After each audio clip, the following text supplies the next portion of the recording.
Sige po, papatuloy po tayo sa ating series na lesson sa Five Solas. Last week ay numpisan po natin yung ating lecture sa Christ Alone or Solus Christus. And maganda rin po siguro na balikan natin yung lecture na yon and doon tayo magbibuild doon sa foundation ng lecture natin last week. Napaka-technical no lesson natin today, so I hope na mabigyan ko ng service yung lessons natin this morning.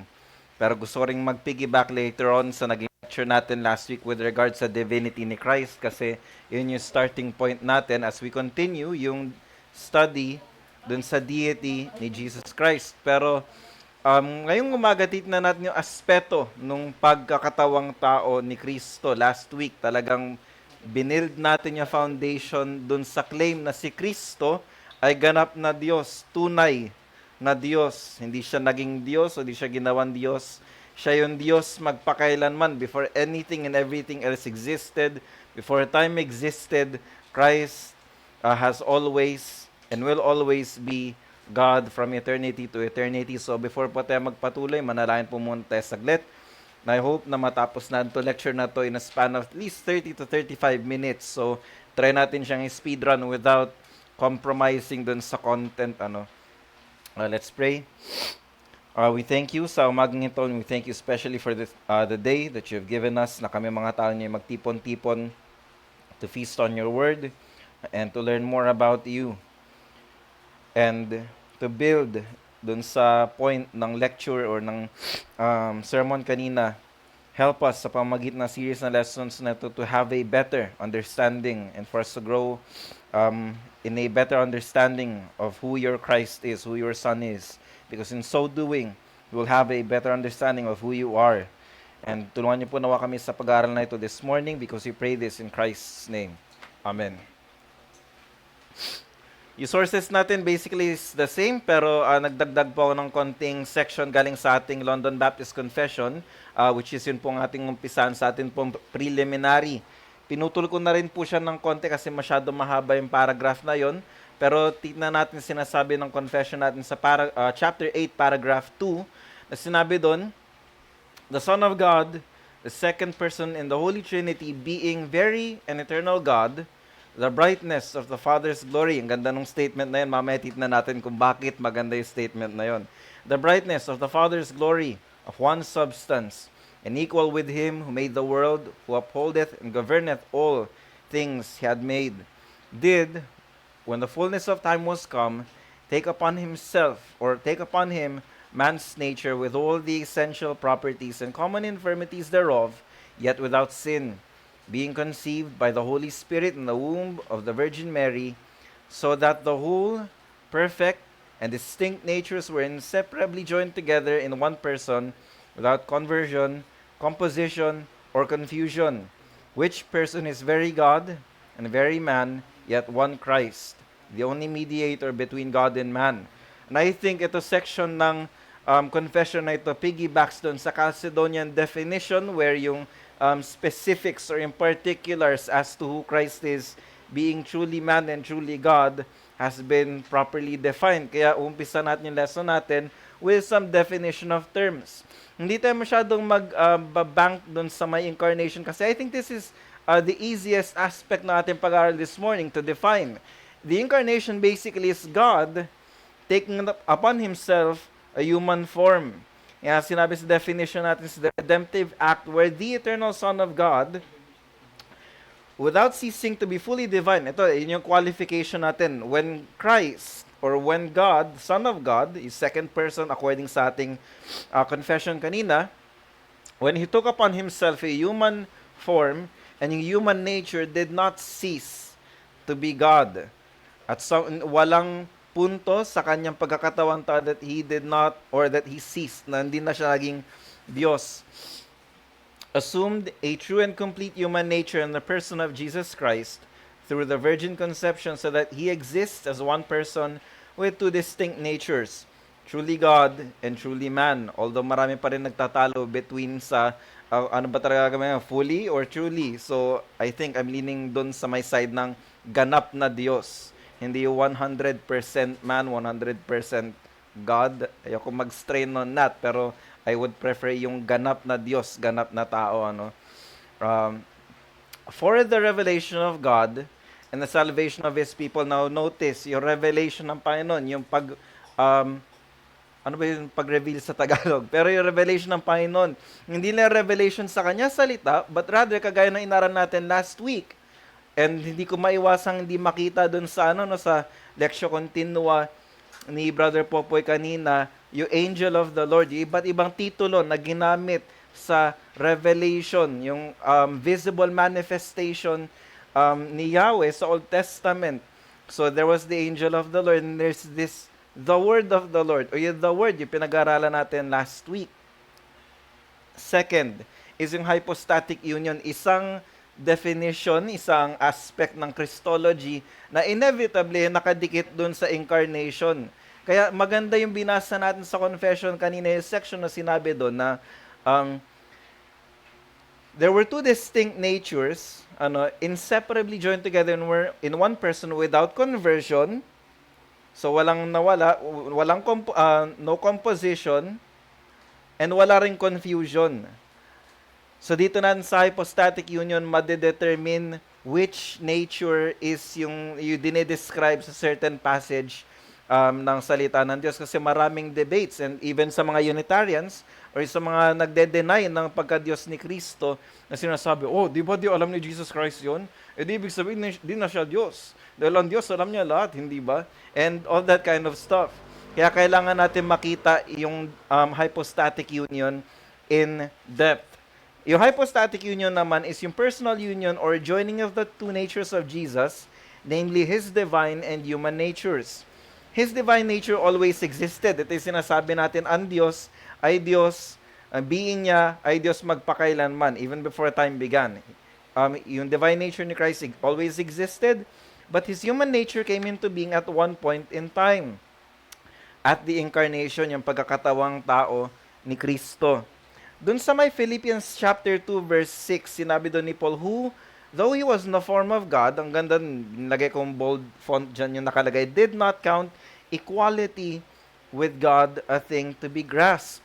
Now, pagdating doon sa text na yon, yung sinasabi na yung pag-grasp doon is yung to take by force or to seize, yung para mag-take advantage doon sa, sabihin natin, privilege na yun, yung equality with God. Dito lang siya ginamit sa section na ito ng salita ng Diyos. The noun refers to taking an attitude of seizing something. Pero ang pinakamaganda dito dun sa pinapahinggan ko lecture, as I read yung lecture na ito ni David Curtis, and I think ito yung parang napagandang description as to what counting equality with God, a thing to be grasped, looks like. So basically, yung sinasabi, describe ng author yung phrase na yon this way: who always being in the exact essence of the eternal God, did not consider equality with God as something that must be demonstrated. So isipin natin, tingin ba natin hindi alam ni Kristo yung kanyang divinity? Hindi ba siya cognizant sa kanyang pagka-Diyos as He walked the earth? Of course He does. Pero kailangan niya ba i-put in full display every single time? Yun yung kino-communicate na Philippians chapter 2 verse 6, na bagamat meron siyang knowledge and he's self-conscious about sa katotohanan, hindi niya na kailangan ipagsigawan pa na ako yung Diyos. And this is where the objection ng mga Unitarians, mga INC or mga Islam, sabi, oh, nasun sa Bible sinabi, I am God, worship me. Well, He didn't have to. And yun yung nakadikit, yun yung kalakip ng incarnation ng Panginoong Jesucristo, yung kanyang pagkakatawang tao, at makita natin later on kung ano pa yung mga kalakip ng pagkakatawang tao ni Kristo, ano yung mga implications na, no? Yung key text natin as we look at yung incarnation and yung hypostatic union, by the way, inseparable tong dalawang bagay na ito. Of course, John chapter 1 verse 1, chaya verse 14, we all know how this goes. In the beginning was the Word, and the Word was God, and the Word was God. Ito yung dinefine natin last week. Na the Word doon ay hindi lang basta-basta floating text-to-speech na nag-exist from eternity, but the Word is the second person of the Trinity. No, isa siguro sa mga kailangan nating itanong, before yung incarnation, ano ba si Kristo? Well, of course, He is Spirit. Di ba? Define naman yung sa buong chapter 1 ng Book of John. Pero napakaganda nung verse 14. Na sinabi doon sa verse 14, siguro gusto kong manghingi ng volunteer. Magbasa ng verse 14 ng John chapter 1, please.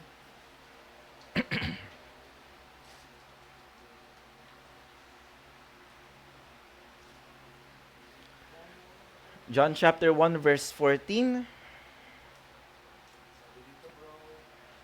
Word became flesh and dwelt among us, and we have seen His glory, glory as of the only Son from the Father, full of grace and truth. Wow, thank you po.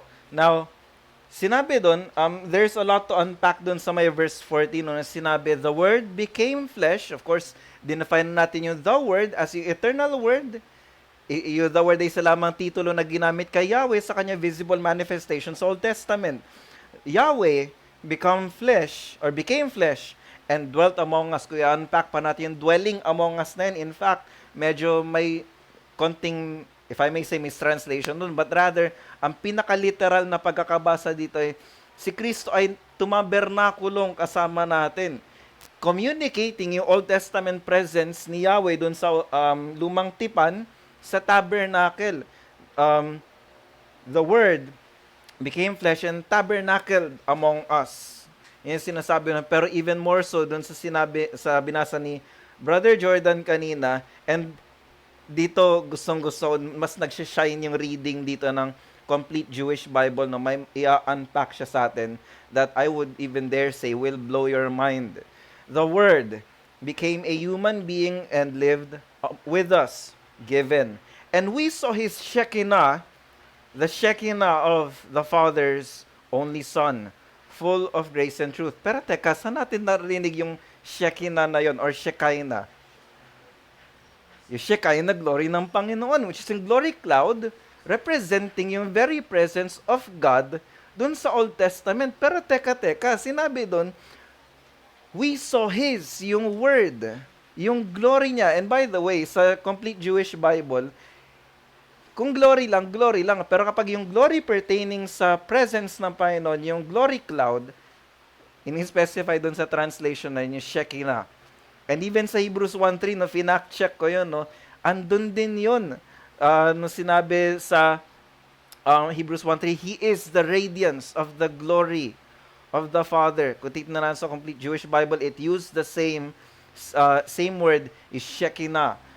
The Word became a human being and they saw yung glory, yung Shekinah nitong word na ito. Philippians chapter 2, verse 5 to 11. Napaka-familiar na verse po ito. It will be a very long read. Pero dun sa chapter 2, verse 5 to 11 ng Philippians, pinipresenta nito yung incarnational descent ni Christ. Paul states that Christ existed in the form of God. So, hindi ko ba alam kung gaano pa katinding intellectual dishonesty ang kailangang i-possess ng isang tao, though given naman sa Romans that the unbelieving suppresses the truth in unrighteousness. Christ existed in the form of God. Sa Greek text ay morphetheu, referring dun sa kanyang ontological divine nature, essential divine nature. Pero ito yung parang pinaka-controversial, if we can even call it a controversy, which is pag-aaralan natin ngayong umaga. Yung section dun sinabi na, yet He emptied Himself by taking the form of a servant and being made in the likeness of men. Yung somewhat problematic na section dun, which is marami ng heresies na lumabas dun, is yung part na emptying.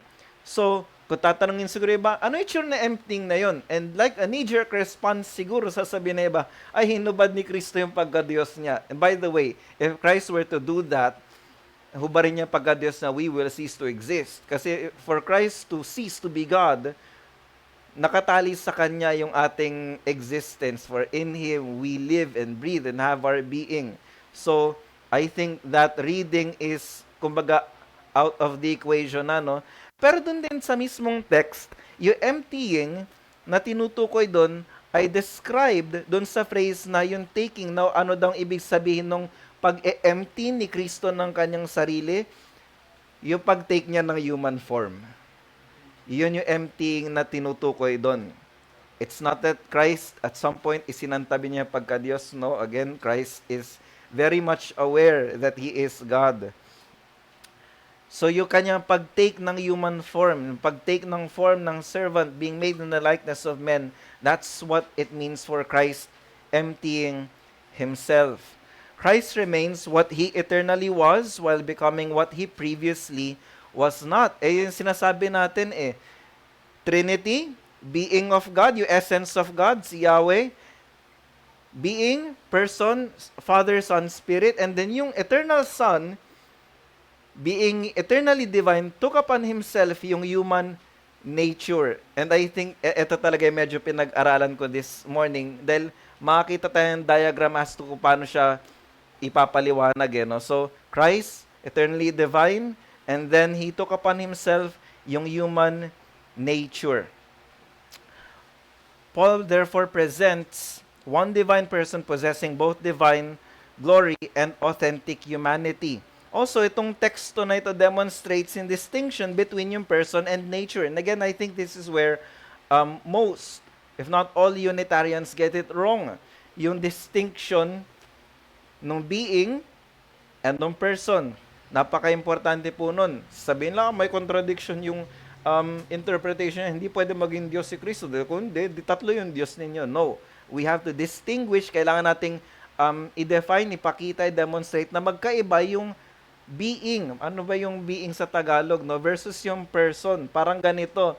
And while it is difficult to really grasp yung complexity and yung specificity nito, I think one of the ways that I understood yung difference ng being and person is this. As a being, I am a human being.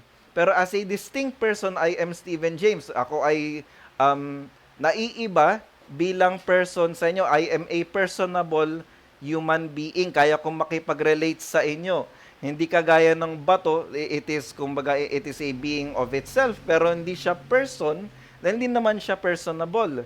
So, ganun ko nakikita, at least sa pinakasimpleng way to demonstrate yung difference ng being and person. Pero I think where it really gets sticky ay yung being ng Panginoon, being infinite, that can be shared by three distinct persons. Ayoko muna mag-deep dive doon sa rabbit hole na yun, no? Pero yun yung difference na kailangan natin makita between being and person. The acting subject throughout yung passage na yun is the one Christ. The same person who exists in divine glory humbles himself into human obedience and later receives universal worship. Colossians 2:9, sinabi na, for in Him, or in Christ, all the fullness of deity dwells bodily. Dito sa teksto na ito, pinagsama ni Apostle Pablo yung absolute deity na sinabi na all fullness of deity with permanent embodiment, yung bodily na section na sinabi niya doon. Si Kristo ay hindi partially divine, nor merely indwelt by God. The fullness of deity resides in Christ bodily. Kaya itong text na ito strongly affirms yung coexistence ng divine fullness and genuine embodied humanity in the one Christ. 1 Timothy 2:5, isa ito sa mga implikasyon ng hypostatic union, yung mediatorship ni Jesus Christ between God and man. For there's one God, and there's one mediator between God and man, the man Christ Jesus. And kutitin na natin dito yung pagiging mediator, pagiging tagapamagitan. If i-unpack natin ito ay nagre-require ng participation in both parties. Mamaya makita natin yun sa Hebrews chapter 2 verse 14 to 17. Pero what the text suggests dun sa may 1 Timothy 2:5 is that dapat si Kristo must truly belong to humanity while simultaneously possessing divine authority and efficacy. Kaya dito natin makita suggestion ng kabuuan ng salita ng Diyos na He must be both divine and human. Hebrews chapter 2 verse 14 to 17, I think isa ito sa mga pinakapaborito ang section na ito, especially sa aspect ng priesthood ni Christ. But being the mediator that He is, sabi ng Hebrews chapter 2 verse 14 to 17, medyo may kinat na rin po tayo dyan. Since therefore the children share in flesh and blood, He Himself likewise partook of the same things, that through death He might destroy the one who has the power of death, that is the devil, and deliver all those who through fear of death were subject to lifelong slavery. Therefore, He had to be made like His brothers in every respect. Dito natin makikita reinforcement ng text na ito dun sa 1 Timothy 2:5. Kasi nilalagyan ng text na ito ng matinding emphasis yung true participation ni Kristo sa human nature. And again, we are zooming in sa humanity ni Christ. Kasi last week, na-establish na natin na if Christ is the Word, dun sa John chapter 1 verse 1, then really, yung Word na yon is the second person of the Trinity who is truly God and God from eternity to eternity. The Son shared his second person in flesh and blood so that He might die and become a merciful high priest. The author insists that Christ became like His brethren in all things, yet without sin. Hebrews chapter 4 verse 5. And pinapakita din nung thinking, nung thought process ng Hebrews na nakadepend yung logic nun sa genuine humanity ni Christ. Only as the man can He represent man, yet throughout the epistle He is also presented as divine, the radiance of God's glory and the exact imprint of His nature. Yun yung tinignan natin kanina. Kung titingnan natin sa complete Jewish Bible, yung reading na yon, hindi lang siya basta-bastang glory na kalwalatian, but rather the very presence of God Himself dun sa Shekinah na glory or sa Shekinah cloud sa Old Testament. The same Son who created the world also suffers and dies. Kaakibat yun nung kanyang pag-take ng human form. Ito, Acts 20:28. Paborito to ng mga INC, pero meron silang misuse ng text dito kasi for them, or for their argument to make sense, kailangan nilang bumangka gamit ang isang translation. And I have no problems using that translation dahil ang presupposition ko is Christ is God. So wala problema doon. Sabi na Acts 20:28, ito yung majority reading, pay careful attention to yourselves and to all the flock in which the Holy Spirit has made you overseers, to care for the church of, notice, binold font ko yung God dyan, to care for the church of God, which He obtained with His own blood. Wait, teka, paano dudugo ang Diyos? He can't bleed, di ba? Kaya, yung Lamsa translation na ginagamit ng mga INC, ang nakalagay doon, Christ. No? Kaya doon din nila kinukuha yung kanilang Church of Christ. Kasi si Kristo na kayang dumugo kasi siya tao lang siya, di ba? At least sa kanilang theology. Pero again, I have no problems reading that verse kasi my presupposition is, sa kabuuan ng biblical canon, it teaches clearly that the Christ who bled or who cares for His church, who gave His blood para ma-obtain ang church na ito is also God. And by the way, kung ang hermeneutic mo ay hindi kayang i-apply sa kahit anong translation, then there's something wrong with your theology kapag hindi siya consistent. Kung kailangan mo mag-rely sa isang translation to make it seem like it supports your confirmation bias, something's wrong with your theology. Your theology has to be consistent kahit anong translation ang ilapag sa'yo. And I think this is where cults get it wrong. Jehovah's Witnesses even, they have to revise or to come up with their own Bible to suggest that Jesus Christ, John 1:1, the Word was a God. Walang indefinite article sa Greek text. So, isa yun sa mga problema nila. Now, given na na-establish natin first and foremost yung divinity ni Christ, and even yung kanya humanity, as we looked at the text, na yung God took upon Himself a human nature, isa ito sa mga challenges na meron tayo, yung seeming division or somewhat contradiction ng wills. Yung two wills of Christ, mamaya may technical term tayong gagamitin, pero let's just call it for what it is. Yung two wills ni Christ. Sa history, meron tayong tinatawag na controversy or even heresy na tinatawag na monothelitism.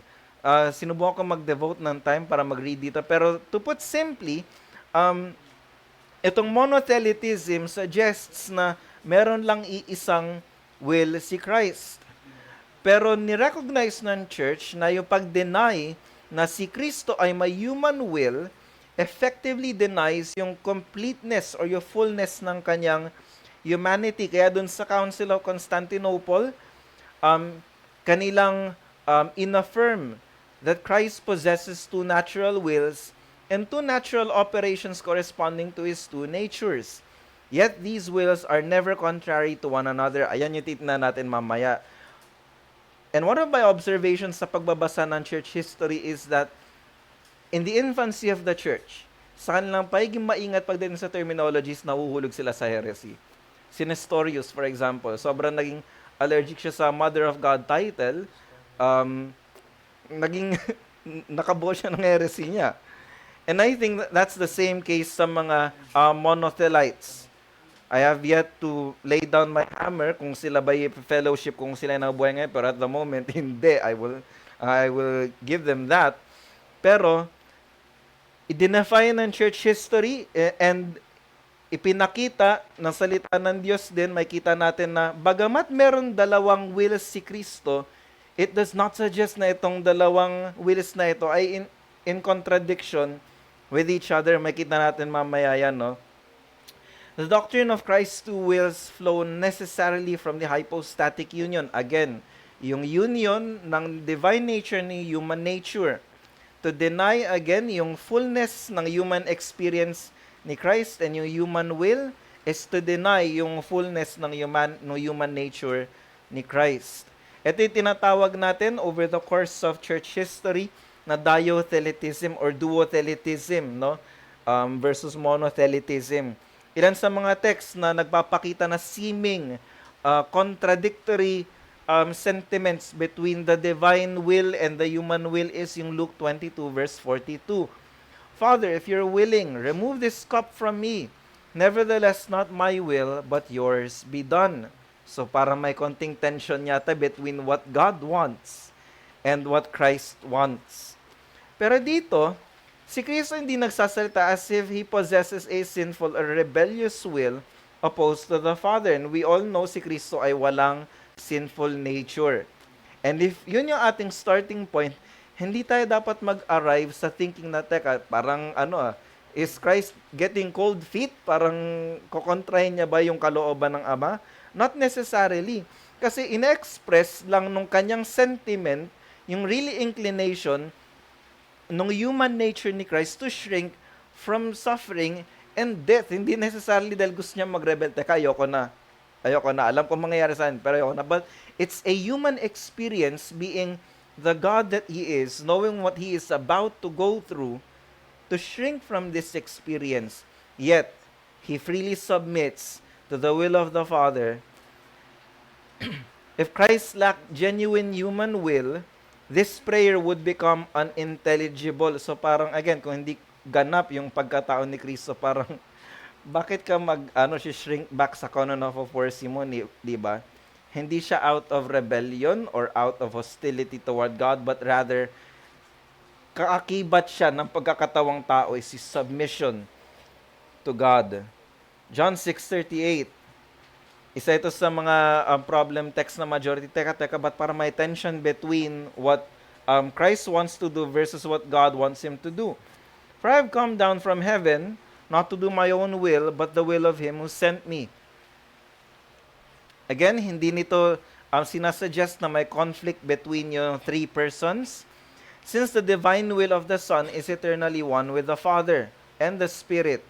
Rather, Christ speaks as the incarnate mediator whose human life is characterized by perfect obedience, kagaya na banggit natin kanina.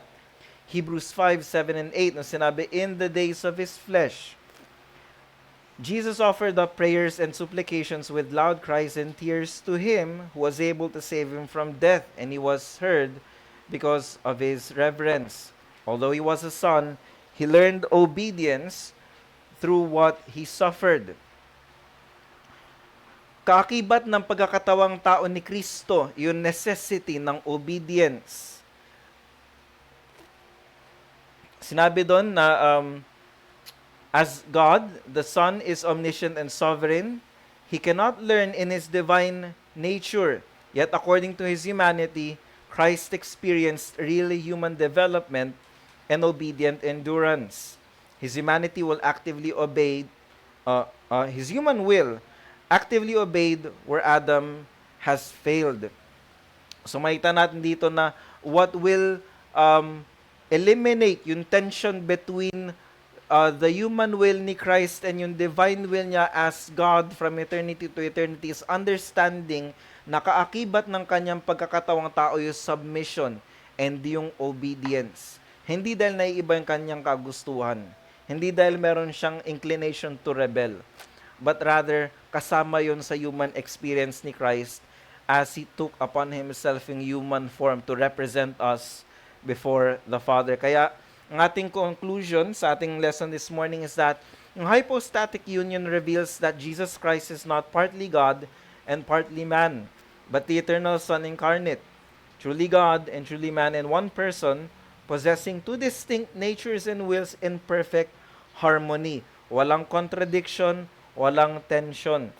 As the God-man, He alone perfectly reveals the Father. Ito yung sinabi natin last time, John 14, na sinabi ni Philip, if I remember correctly, na show us the Father. And then Christ responded, matagal niyo na akong kasama.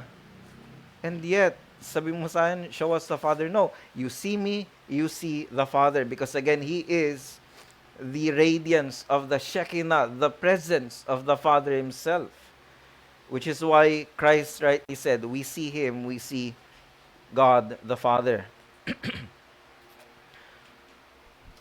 As the God-man, He alone perfectly reveals the Father, renders true human obedience, bears the full weight of sin, and accomplishes a redemption sufficient to save completely all who come to Him. And I think isa to sa mga kailangan natin tandaan na one of the many implications of the humanity and the deity of Christ is that the death of one man is sufficient for the death of all His people dahil it is of infinite value and the only sacrifice worthy of the God whom we sinned against. Tatlong application natin. In fact, dalawa lang to originally pero may pumasok sa isip ko nung Friday night. Since Jesus is the incarnate God-man, the church must faithfully proclaim Him in His full deity and humanity, guarding the gospel from every distortion that diminishes either nature. Napaka-importante yung doctrinal clarity pagdating sa person and work ni Jesus Christ. Majority sa evangelical churches ay hindi na well-defined yung kanilang Christology that they resort to heresy, whether inevitably or kumbaga even in their unconscious reflex, dahil hindi nila binabalik-balikan kung sino si Kristo. And to have a distorted view of Christ will affect yung gospel message natin. Without Christ being truly God, yung sacrifice ni Christ will not satisfy yung justice ng Panginoon. And without Christ assuming a human nature, Christ cannot die and cannot represent us before the Father. The humility of the incarnate Christ also becomes the pattern for the church's life together, calling believers to sacrificial love, unity, service, and reverent worship before the exalted Lord. I've heard somewhere, nakalimutan ko na kasi yung theologian nito that suggests na yung ang command sa atin to humility, even when we obey yung command to be humble, ay not necessarily humanity, kasi ito ay incumbent sa atin, basic expectation sa atin ito. Which is why when we refuse to be humble and when we exercise pride over one another, ay not only are we sinning against each other, but we are sinning against the God who created us. But yung greatest and the only example and perfect definition of humility is Christ Himself. Wala nang iba. Again, masunod man natin magpakababa, that falls flat in its face pagdating sa pag-compare natin sa humility ni Christ. Being God Himself, took the form of a servant para mamatay, well, not only mamatay, but rather to live for His people in perfect obedience. So, yun yung ecclesiastical application natin na when we look at each other, we are to exercise humility, not to exercise pride and kumbaga look down on a brother or a sister, not have a kumbaga higher estimation of ourselves than what we ought to be. Para sa individual naman ng palataya naman, the incarnation assures that the believer that Christ is both able and willing to save completely. As true man, he sympathizes with our weakness and obedience struggles. As true God, he possesses full authority to forgive, sustain, and preserve his people. Therefore, the Christian can approach Christ with confidence, resting not in personal merit, but in the perfect obedience, sufficient atonement, and continual intercession of the God-man. Now, napaganda, I would say, one of the best books of the Bible that balances out itong doctrine na ito is yung book of Hebrews. Kasi it started sa chapter 1 building up on the thesis na Christ is the Son of God and the Son of God being Yahweh Himself. And then later on, pinapakita nito yung si Kristo being the sympathetic priest that He is and having the fullness of experience ng human nature. There's nothing na hindi niya maintindihan. Disappointments, betrayal, need, you name it. And ang bagay pa rin is that in all of these, Christ did not sin. Lastly, in yung aspect nung development ni Christ in His humanity, sa may Luke chapter 2, verse 14, na sinabi doon na Christ continued to grow, increasing in wisdom, and the grace of God was upon Him. Kailangan natin maging patient sa bawat isa, not only individually, but also corporately, especially sa setting na meron tayo. We are a startup fellowship, and one day maging covenanted church tayo. We need to be patient dun sa growth natin individually and corporately. Kasi if we are the body of Christ, of course we are subject sa growth na yon. Whether it be yung maturity sa behavior natin or sa maturity natin sa theology. And yun yung comfort natin. Pero, ang kagandahan pa nito is that Christ is able to sympathize. God's grace even more so abounds in us as He works in restoring us and conforming us into the image of His incarnate Son. Romans 8:29. And I think isa yun sa mga pinaka